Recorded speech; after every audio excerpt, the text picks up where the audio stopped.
So I visited APB 2 years ago, and I believe I was very impressed by what I saw. I would say today I'm even more impressed.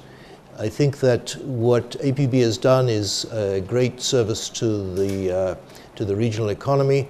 You are making it attractive for people from other parts of the world to come and participate in the education of business, and I certainly believe in business education. I think that it's partly inspiring people, and it's partly giving people factual examples of what they can do.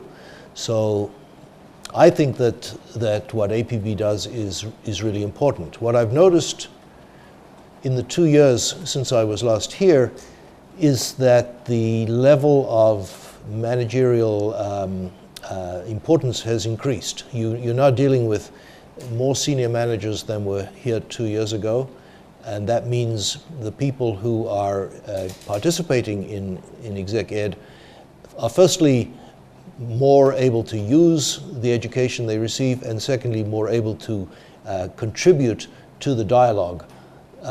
It's always been my philosophy that education is a two-way street. It's what the people in executive education do for each other that is as important as what the instructor does for the class.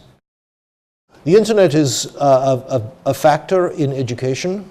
It overcomes barriers to distance. I think that education remains something that happens best between and among people, and there are limits to what the internet can do. Many people are extremely confident about the power of massively open educational systems.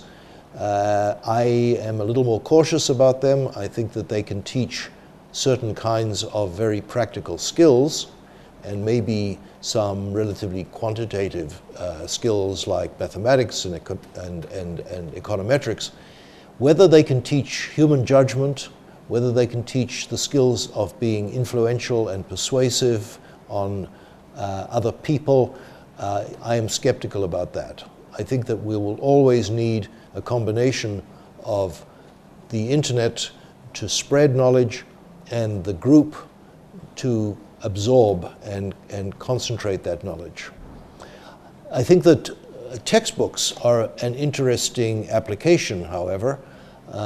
We're seeing experiments with the use of technologies such as the iPad and the iPhone and audio and video to complement the usual printed textbook.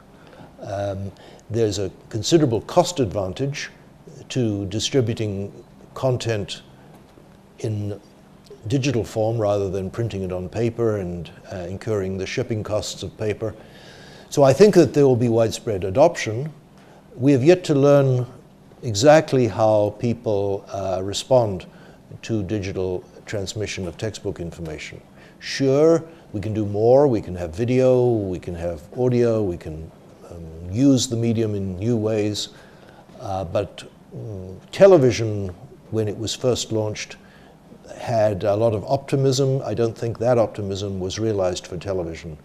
The human brain seems to be rewarded uniquely by reading, and so I'm myself cautious about the power of multimedia educational devices. And I think if we do move to digital textbooks, they will be used to do more or less what print textbook used to do at lower cost.